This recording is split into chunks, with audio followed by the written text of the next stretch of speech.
Welcome everyone to day 2 of the Neuroblastoma Parent Global Symposium. My name is Nick Bird, Trustee of Solving Kids Cancer UK, and I'll be moderating this session entitled SIOPEN ITCC Relapse Strategy and Trials, which has been delivered today by Dr. Pablo Balanga, Consultant in Pediatric Oncology at Institut Gustave Roussy in Paris, and Dr. Lucas Moreno, Clinical Director of Pediatric Oncology and Hematology at Vall d'Hebron Hospital in Barcelona. As per usual, a friendly reminder to use the Q&A button at the bottom of the screen to submit your questions during the session. And if the button's not showing, just hover your cursor to bring it up. If you see a question you like, give it a thumbs up to move it to the top of the list, and we'll try and get through as many questions as possible. And with that, I'll hand over to Lucas to open proceedings.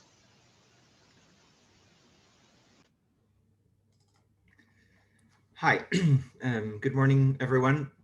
Thanks very much for the very kind invitation to do this this presentation. I'm very honored. As you know, I'm a very keen attendee of the Solving Kids Cancer UK Parents Conference, which I've been attending for, I think, more than 5 years in a row now. And even in these tough times, we need to continue. We need to continue working in developing drugs and doing clinical trials so that we can improve the results on our patients. So today we're going to talk about the relapse that we have got in SIOPEN and ITCC, the European consortiums for for clinical trial development for neuroblastoma, and I'll be focusing a bit more on the first relapse trials and the overall portfolio that ITCC has got. So briefly, you can here see my disclosure. And these are the 3 areas that I'll cover today. The strategy to treat relapsed neuroblastomas that we are developing in SIOPEN. I'll touch on the BEACON-Neuroblastoma trial, which is one of our larger trials in first relapse. And then we'll go into discuss the portfolio of ITCC of early phase clinical trials. First of all, I think I wanted to mention that the effort that we are doing and undertaking to have an overall strategy for relapsed patients. I think several years ago, 3-4 years ago, we were all in agreement that outcomes at relapse were really low, and we needed to continue working to improve them. But there was a lot of heterogeneity. There was many different, very small clinical trials being done. And the clinical practice was very different across Europe. And that's where we put together a group of experts that Angelika Eggert from Berlin and myself are leading. And we have been having regular meetings for the past 3 years just to try to come up with an overall strategy, same that we do at frontline with our frontline newly diagnosed patients, where the strategy is very clear. So we all agreed that for relapsed patients with high-risk neuroblastoma, I will not talk about relapses of patients that are low or intermediate risk that can still receive frontline treatment, but all patients should receive a chemotherapy-based regimen, more recently with the addition of targeted agents, and for example with chemoimmunotherapy. And we all agreed that molecular profiling was critical, also that every patient could have a biopsy at relapse and have their tumor profile to see if there were molecular aberrations. Although there was overall agreement with this part, but then there was a lot of heterogeneity and a lot of different practices, as I mentioned. So many patients with this treatment experience a response of their tumor, or the tumor stabilizes. So then we realized that we needed to put in order and have a strategy and our ideas for how to consolidate this strategy, or how to give some maintenance treatment, same that we do in frontline treatment. And examples of these are, for example, giving MIBG therapy, or very long-term chemotherapy at low doses, and And the other, unfortunately, at some point on this pathway, some of the patients might experience progression or relapse.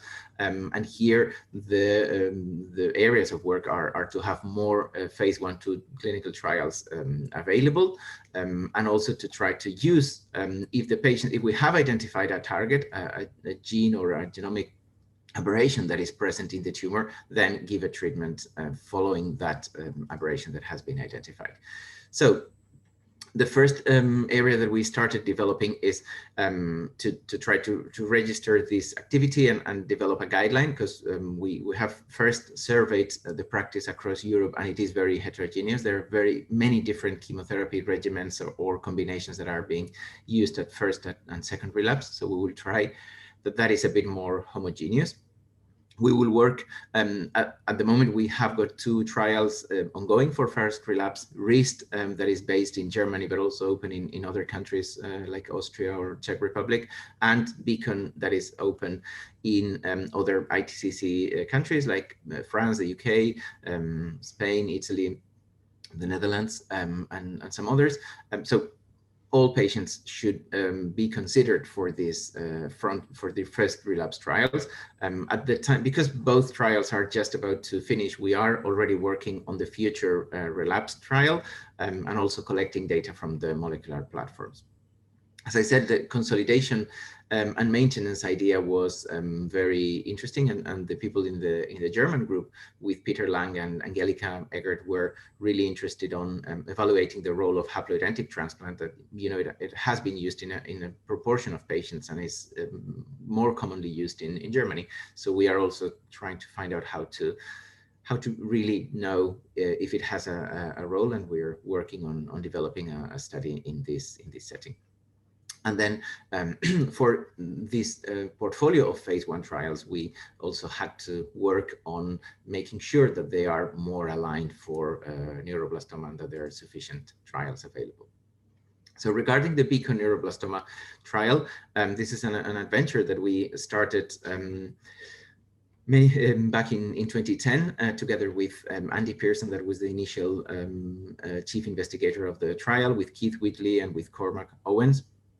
And when we speak about BEACON, there are actually 2 trials, although it's for regulatory reasons is the same one, but the BEACON-Neuroblastoma that has been running from 2013 to 2019 and recruited 160 patients. So this trial was testing the addition of 2 chemotherapies to temozolomide, the addition of irinotecan and topotecan, and also the role of bevacizumab, an anti-VEGF monoclonal antibody, a molecule that goes against the formation of new blood vessels in the tumors.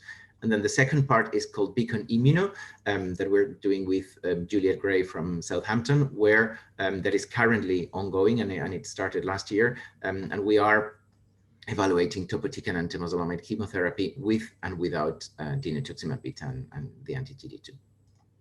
So regarding the first BEACON, although the patients got randomized to one of 6 arms, depending on the trial arm or on the chemotherapy arm or on the use or not use of bevacizumab, we are grouping them for the analysis, and we have got the irinotecan randomization, so all patients that got irinotecan versus those that didn't, or bevacizumab randomization, all patients that did get bevacizumab versus those that didn't get bevacizumab.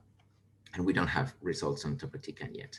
So regarding the first results that we have got from this trial, we first looked at response, which is how the tumors shrink, how the tumors become smaller when you give chemotherapy or a new therapy. And we showed that adding irinotecan did not improve, did not make the tumors shrink more, but it was more toxic. It added toxicity.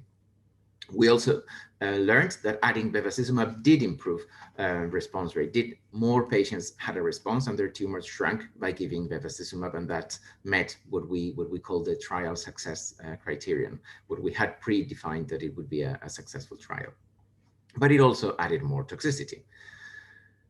This year, we are analyzing survival, and here we see survival curves for progression-free survival. This is the time that the patients take until they develop a new relapse or a new progression. And we see clearly that adding irinotecan improves survival, even if it does not shrink the tumors, but the patients spend longer time without without their tumors growing. And bevacizumab has some positive effect, but is not so remarkable. And then because of this complex trial design, we are also looking at the individual arms. So the patients that got temozolomide alone, or bevacizumab temozolomide, irinotecan temozolomide, or the 3 drugs together. And it seems that those that got the 3 drugs together do better, but we are still waiting for some more data to have a conclusive result. Regarding BEACON-Immuno, as I said, this is the randomization to get topotecan temozolomide chemotherapy or with dinutuximab beta. The majority of patients, double the patients, are being randomized to getting chemoimmunotherapy, and still those that get chemotherapy alone can cross over to the dinutuximab beta arm when they develop progressive disease. We are just about to complete this randomization because there was great interest from the community for this trial. So in 1.5 years, we have recruited pretty much the whole trial population, and we are hoping to complete the trial later this year or beginning of next year and have the results by the end of next year. So in summary, BEACON has provided us with randomized evidence about the role of irinotecan, bevacizumab, with improvements in survival for relapsed patients, but we still need some more data that we'll have during this year and beginning of next year, with more follow-up to know about topotecan and see if there is a difference on relapsed and refractory patients.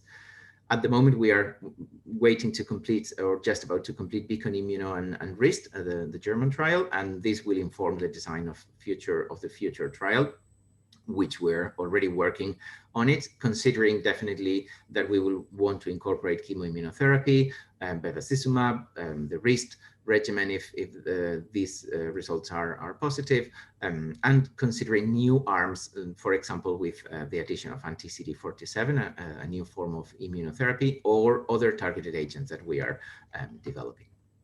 So with this, I'll move to the portfolio of trials in ITCC. So this is quite a long list, and I don't want to go in detail onto the list of available trials.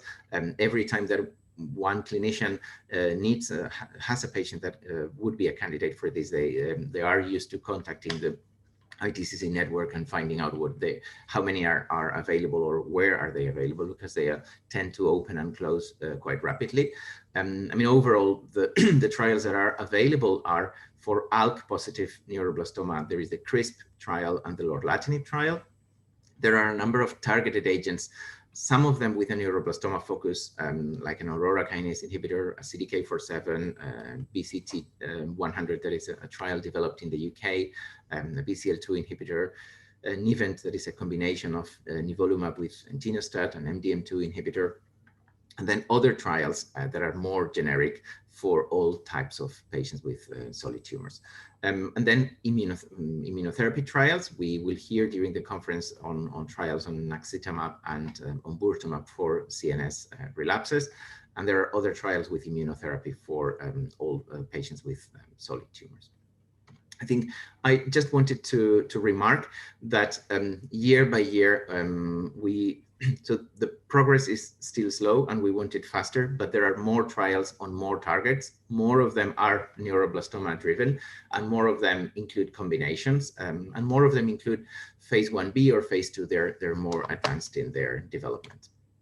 And I just wanted to briefly mention a discussion we had at the beginning of earlier this year at ASCO, because many of the new trials that are being reported now, this is one of our bigger conferences, they are combination trials. So and this is a very positive step, that they're not just drugs given in isolation with very low chances of working. And for example, out of the ones that I have mentioned, venetoclax, idazanatlin, the aurora kinase, abemaciclib, Nivent, they are all being developed in combinations. They are all highly attractive novel agents and interesting combinations that are being developed, both novel agents with chemotherapy or novel agents with other novel agents. But we are finding more toxicities. We are finding that some of these drugs are very difficult to give in combination, and we are having to pause the trials and trying to understand better how to give these drugs together. So the trial design is also evolving. We now have much faster dose determination, and we go into expansion and combinations more rapidly. We have less of single agent trials. We still see that non-biomarker driven, so trials that are not based on a biomarker, on a gene aberration, are still appealing. There are epigenetic therapies, there are therapies targeting apoptosis, angiogenesis, so not all patients will have a target, or some targets that we find will not have a drug that is readily available. So still, these trials are very relevant for the biology of neuroblastoma, and we have great interest on seeing their results. But with this, so this is a great combination that we have non-biomarker driven approaches, so trials for all relapsed neuroblastomas with immunotherapy or other broader therapies, and then biomarker driven trials, which is what Pablo Berlanga will be talking today. So with this, I'll acknowledge all the great team that is helping with the BEACON trial, the charities that supported us, and the companies that provided the drugs. Thanks very much. I'll hand over to Pablo and look forward to the discussion and having many questions discussed. Thanks a lot. Over to you, Pablo. Thank you, Lucas. So thank you very much to Lucas for handing the session to me, and also for the organizers for having invited me to this talk today. So compared to Lucas, I'm new, so this is the first year, and it's a real pleasure to be able to share with you the next minutes to discuss about the second relapse ITCC trials strategy and SIOPEN, and the incorporation of target therapies to SIOPEN frontline treatment. So I'm pediatric oncologist working at Gustave Roussy, and I have nothing special to disclosure. And what I would like to discuss in the next 10 minutes, more or less, is about SIOPEN second relapse strategies, the ESMART trial mainly, and also how to incorporate target therapies or new agents in the front line. So I think that I took this slide from Lucas. I think that the important thing is to realize at the time of relapse that the options in the case of first relapse are more straightforward, which is the inclusion right now, for example, in the BEACON-Immuno trial at SIOPEN. But it's true that the options in case of a second or further relapses are less clear. And for that, we really need what Lucas said before, a molecular profile performed, if possible, at the time of the first relapse to be able to better guide treatment in case of a second or further relapse. So this is not just for neuroblastoma, this is the global ITCC strategy for all patients that have a relapse. And for example, here you have on the left the several molecular profiling programs that are currently ongoing in Europe. I belong to the MAPI-ACT program, also Lucas, that has been performed in France, Spain, Italy, and Ireland. And the results were shared last year in ASCO, and we are ongoing the publication now of the results. And it's important to realize that in this type of molecular profiling trials, we are able to identify in more than half of the patients a potential target. But it's really important to realize that most of those targets are not out of unknown potent. I mean, some of them do not have treatments that can be given to. Some others have treatments, new target therapies, but for most of them, we do not really know which is the possibility of response to them. So for example, right now, for neuroblastoma, in the case of neuroblastoma, we have ALK as a target, but for the other targets, it's very important that patients are included, if possible, in trials to be able to generate this information and to really know which is the potential response of these patients to this that have these alterations in the tumor. So important to, in case of first relapse, try to perform a molecular profile that is currently a standard in most of the European countries at the time of relapse, and that can help in some of the cases to better define the strategy in case of a second relapse. So Lucas has very well presented the ITCC portfolio. I just wanted to share with you one slide of the ESMART trial. So the SMART trial is an academic trial that is the work of many countries and many centers together that aims to cover the targeting of several survival pathways in oncogenesis that were currently not adequately addressed. So the idea of SMART, so it's a basket trial in which there are several different arms that run independently with different biomarker selection or not biomarker selections in some of them that target several survival pathways. It was open in 2016. Now it's open in France, Netherlands, Spain, UK, and it's going to open next in some other European countries. The inclusion criteria is to have less than 18 years of age at the time of inclusion, to have at the time of initial diagnosis, to have a molecular profile at the time of relapse, to have a relapse. Of course, this is not just a neuroblastoma specific trial, it's for all patients that have a relapse. And I think that one of the main beauties of this protocol is that it's a dynamic protocol that allows to open and to close new arms with the time. So for example, here you see on the right, since the opening of the trial in 2016, there have been several modifications of the protocol. Initially, there were 7 arms. Then we opened 2 years ago 3 more arms, and right now we have just going to open 5 new arms. And for example, in the case of the new 5 arms that are going to be open, there are some of them that were in the list that Lucas presented before with cell cycle inhibitors, with CDK4/6s, with DNA repair inhibitors that are of interest for patients with neuroblastoma in case of a relapse. So, but what we've said is how can we improve treatment at the time of disease recurrence? But another point is how can we reduce the number of patients that do not respond to first-line treatment or that sadly relapse? So the idea is to see how can we, with the knowledge that we have got from the relapse setting, how can we improve what we do in first line for our patients? And this is why I will briefly introduce the incorporation of anti-GD2 and ALK inhibitors in first line. So I think that some of you will be familiar with the current high-risk neuroblastoma strategy in SIOPEN.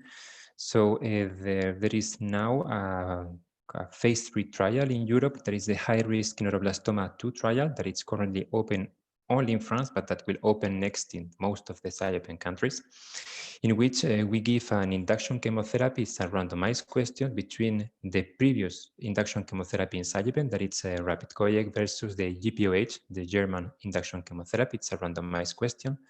And then at the end of the induction chemotherapy, patients receive an adapted strategy based on the metastatic response to the tumor to the previous treatment.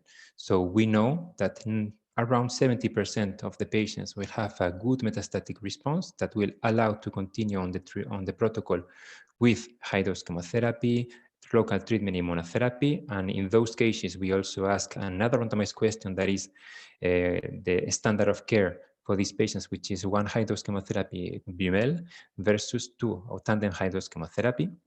But we also know that sadly there are 20-25% of patients that may respond but do not achieve enough good response to continue with the previous treatment. And for those patients, we have the VERITAS trial, which is a specific trial to try to improve the prognosis of these patients that do not have a good response to the induction chemotherapy, good metastatic response to the induction chemotherapy.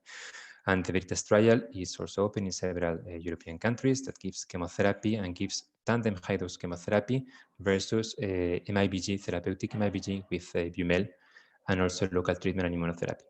And of course, we know that sadly there are 5 to 10% of patients that may even progress with induction chemotherapy. So the idea is how can we improve this data? How can we improve the response of these patients in first line?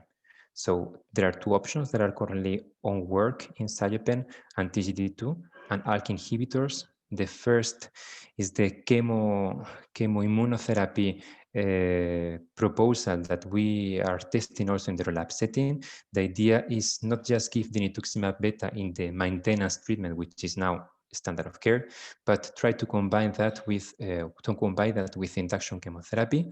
That we know that that we think that may increase the response rate of these patients and may potentially also increase the prognosis. So this is an ongoing proposal that is still on work with EUSA, that is the owner of the dinutuximab beta, and it's Holger Lode, the PI, the chief investigator of the trial, and we hope to be able to hear some more things of this trial in the next future. The other target therapy, then the other agent that can be incorporated to first-line treatment is the ALK inhibitors. So why talk about ALK inhibitors? First of all, because we know that in newly diagnosed patients, around 10% of them will present an ALK mutation in the tumor, and 4% of them will present an ALK amplification in the tumor. With the data of SIOPEN that was presented last year in a SIOP Congress, the European Congress, International Pediatric Oncology Congress, we know that patients that have an ALK mutation or an ALK amplification on the tumor at initial diagnosis, they do worse than the other population, as you can see here on the graphs, as the other patients that do not have any ALK abnormality on the tumor. And also because we have agents that specifically target ALK. It's true that there are several agents, first, second, third generation. For example, the first generation was crizotinib, that I think these data were presented yesterday by Yael.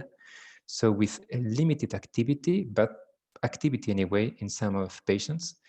So this was presented and published 7 years ago. There were some data showing that combining ALK inhibitors with chemotherapy could improve the response rate and the prognosis of these patients. So this is why some years ago, COG, our American colleagues, decided to incorporate an ALK inhibitor in frontline in their phase 3 trial for newly diagnosed patients that was open 2 years ago. At that time, we had some discussions in SIOPEN, but we thought that the toxicity of crizotinib alone, a single agent, was too high and too overlapping with chemotherapy because it was mainly hepatic toxicity. So we thought the results that we have on efficacy and the potential toxicity combination of crizotinib and chemotherapy may not be the best option for the SIOPEN group. So we decided not to include this ALK inhibitor in the high-risk protocol. But things have evolved in the last years, and we have second and third generation ALK inhibitors like ceritinib, with 20% of the patients that have their tumors shrink with a tumor at the relapse setting, and also, and more interesting, the lorlatinib, with also around 20% of the patients that benefit in the relapse setting. That is usually, that is well tolerated, and that does not have overlapping toxicities with the chemotherapy that we give in newly diagnosed patients. So right now, we think that this ALK inhibitor, based on the preclinical data, the data that we have in patients that have been treated in relapse, the data that we know about the toxicity, may be the best options for the patients that have an ALK aberration. And it's a ongoing work of the collaboration with SIOPEN and COG.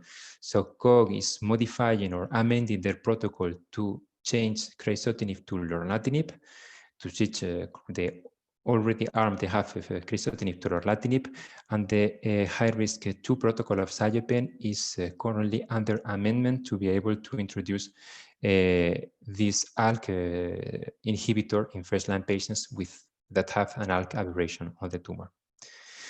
So the idea is that in the high-risk protocol in SIOPEN, the idea is that patients will be included in the protocol, offer the current first randomization, rapid COGEC GBOH. Their tumor will be analyzed quickly in the SIOPEN reference labs with the idea to have an ALK status to know the ALK results on the tumor before 3 weeks. That way, those patients that have ALK alterations that are expected to be 10% or between 10 and 14% of the global population will be offered the inclusion in this arm that will be given in combination with the current SIOPEN high-risk treatment, that it's a rapid COGEC. And then, of course, depending on the response, only those patients that progress will not continue the trial, and then will go to the trials like BEACON-RIST, as Lucas presented, and those with good response or insufficient response, but still response to the previous treatment, will continue, as you can see, with the current SIOPEN standard of care.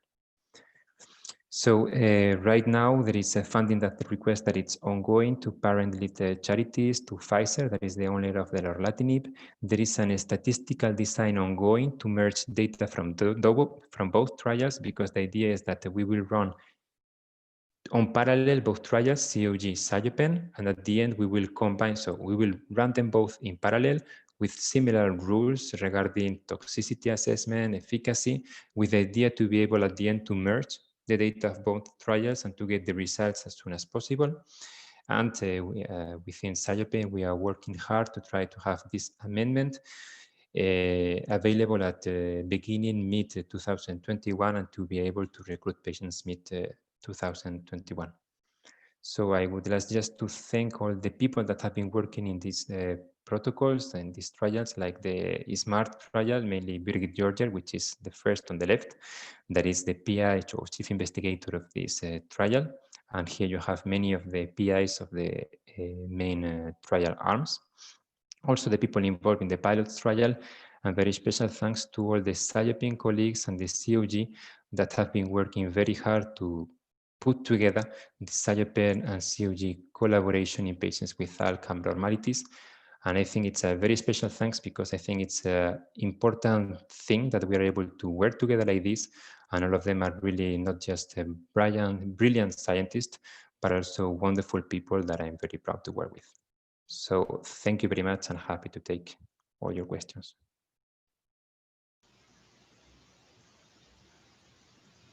Thanks, Pablo, and thanks, Lucas, for your talks. We do have some questions. So the first question that comes in is about a recent paper published in Germany on 2 difficult relapse refractory cases using an off-trial combination of antibodies, nivolumab and dinutuximab. And the question is it being considered at all for a trial? And if not, can anybody get access to this treatment off trial? Yeah, thanks for the question. We have seen the publication and have looked at it. We have considered the addition of anti-PD-1 agents to the first relapse trial. At the moment, the results of the anti-PD-1 agents in pediatrics alone, as a single agent, have not been good. They have been developed in adults, being tested in all the adult tumors, and some of the adult tumors have responded. And a similar strategy was started with pediatric tumors, being tested in significant numbers of patients without responses. So what we really need is the laboratory studies, the preclinical studies that tell us which patients could really respond to the anti-PD-1 agents and how to combine it. So that is ongoing, and for example, that's part of the work that Juliet Gray from Southampton is doing. And when we have more specific data of which patients can benefit and which combinations, we will definitely consider that. I mean, the publication is encouraging, but it's still a small number of patients. As far as I know, already this is being tested in combination in the Minivan trial. This is a trial that is open in the UK, in Germany, and the US, that gives MIBG therapy with nivolumab and with dinutuximab beta to patients with relapsed neuroblastoma. And that trial is ongoing, and definitely we will consider other combinations. Regarding access, that definitely depends on the clinical team that is looking after each individual patient, and there are hospitals and countries that have more or less limitations to access targeted drugs. I mean, I would strongly recommend discussing it with one of the centers that have more open clinical trials to see if a clinical trial is available first, and then discuss it with your local clinician. Thanks, Lucas. So next question. It's good to see trials available for relapse, but what about children who are chemo resistant? So I would like to know what's available in the future for children that are chemo resistant that's not chemo based. So why are all the trials, even in combination, still so chemotherapy based when so many children prove to be chemo resistant? Yeah, correct. I mean, the refractory neuroblastoma is a whole different group of patients, and we have focused today on relapse patients, but definitely there is a great need of new treatment strategies for these patients with refractory disease. The fact that they are refractory to the frontline chemotherapy doesn't mean that they can be sensitive to other chemotherapies or combinations. And because some of them respond to second line chemotherapies, that's why the first thing that we try is to give chemotherapy with other agents. And that's this is in the line of the Veritas trial that gives chemotherapy and then is followed by a consolidation, as Pablo was mentioning. There are the BEACON trial was testing bevacizumab for this patient, is now giving chemoimmunotherapy, and same with chemoimmunotherapy being given in the trials done in the US by the Children's Oncology Group, by St. Jude, and by others.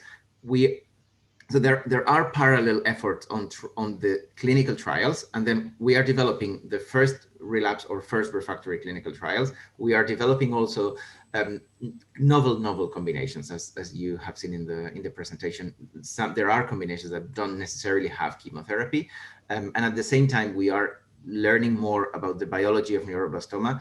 So we know that many of these patients have aberrations like ATRX mutations or others that at the moment we cannot treat, we cannot target, but that is work in progress to find better drugs. So it's probably a triple approach, obviously, and understanding that the results of this population are also also need a lot of improvement. I think that it's important to say, I mean, to realize that we have to be humble, and for the moment we are not able to identify at the beginning of the treatment which are the patients that will be able to respond or not to chemotherapy. So that for the moment it's not feasible. So it's why it's really important to improve the knowledge of the biology, to do the molecular profile if feasible at the time of the relapse, because that's the only way that in the near future we will be able to improve things that we are doing right now. But so far, we are not able to identify those patients that will respond to chemotherapy, those that will not, neither at initial diagnosis, not at the time of relapse. And so far, sadly, chemotherapy still is the best treatment option for the patients, even if we have many target therapies, but for the moment, they are not so promising for the moment. Do you think we will ever get there? I mean, BEACON is trying to choose or select the best chemotherapy backbone, but still some children will not respond to one chemotherapy combination, but they will respond to a different chemotherapy combination. Right. Is there any research going on to try and figure out why that might be?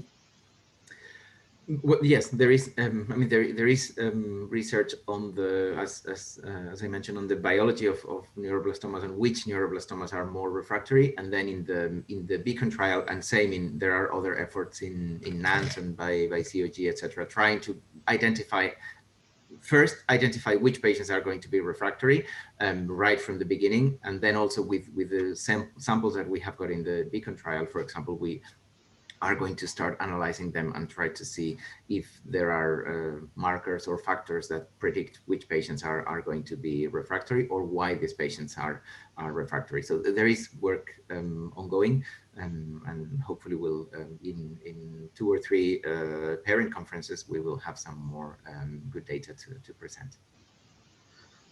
So I think this is probably another one. So BEACON-Immuno, and then I know this is really important to parents. So in a future trial design, will it enable children to access the chemoimmunotherapy arm straight away, or will this too still be randomized? So we understand the importance of the crossover, but to wait for disease to progress before crossing over is very difficult for families.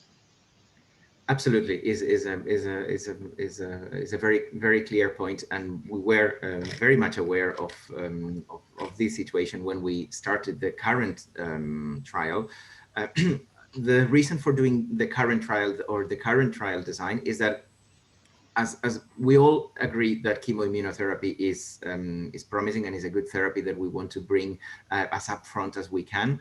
but experience tells us that if we want that all patients have access to the chemoimmunotherapy now and in the future, and we need to convince the regulators, we need to convince the healthcare systems, we need to convince the clinicians. So we do need a very clear answer. So that's the reason why it has to be a randomized trial. For the future trial that we are considering, we are hoping that the aim is that all the arms have good chances of working, as of course in all the trials, and we are trying to get away from chemotherapy alone. We are trying that all the arms incorporate novel agents that are promising, but it is a difficult balance. We do want the trial to be randomized because it is the way that gives us the best evidence. But it is very difficult that all the arms have exactly the same results. And if you want to bring in innovative therapies, there is less data from the drugs that are more innovative. So it is a balance that we are definitely trying to keep. We are trying to get away from the chemotherapy alone, and trying to balance that the arms have the best possible results, and we do, but at the same time develop innovative combinations, because if we don't bring in innovative therapies, then there's no way to improve even beyond what we have. But we're waiting for the results of the ongoing trial, but definitely keep in mind that we need to offer the best chances to the patients that participate on the trial, because it is even if the crossover is better, it is still not ideal.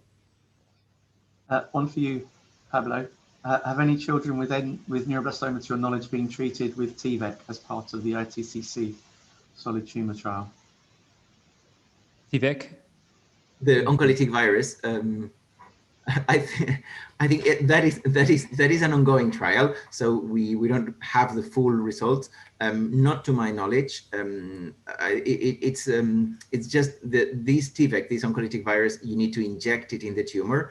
And for that reason, it's quite difficult to enroll neuroblastoma patients, because the tumors are generally in difficult places. They are abdominal, retroperitoneal, they're in the thorax, they're in the bone.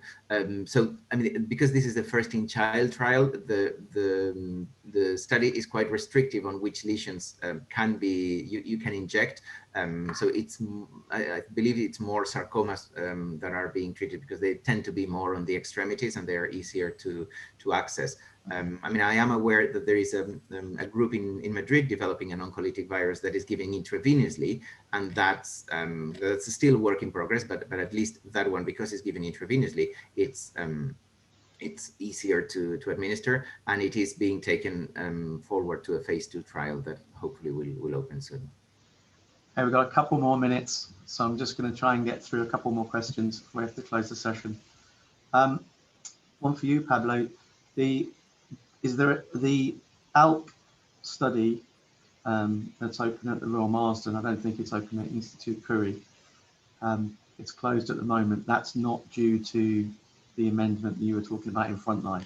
No. So it's independent. So the Lorlatinib study that is open in Royal Marsden, it's expected to open also in France. It's not Gustave Roussy, but Curie. So they should be open in the near future, and it's in the relapse setting and also in combination with chemotherapy. So there was a part that was just a single agent and then combination with chemotherapy. But I think that right now there is enough evidence in case of a patient with ALK mutated tumor in relapse to try to discuss, maybe according to the country, according to the institution, I mean, if it's possible to get even that treatment in a compassionate use. So I think that it's so we have the crizotinib, ceritinib, lorlatinib trials.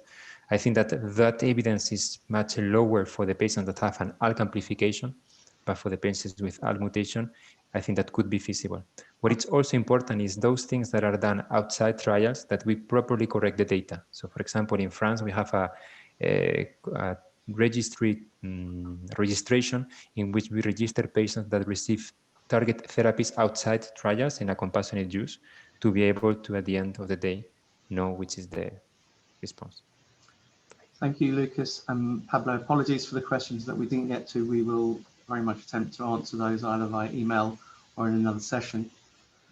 So bringing this session to a close, up next we have Seeking a Second Opinion and the REDMAP study, and then in parallel, Being a Teenager, a Young Adult on Treatment. They're running concurrently if you head back over to the Watch Live page to start viewing, and I will see you all later. Thank you. Goodbye. Thank you. Bye-bye.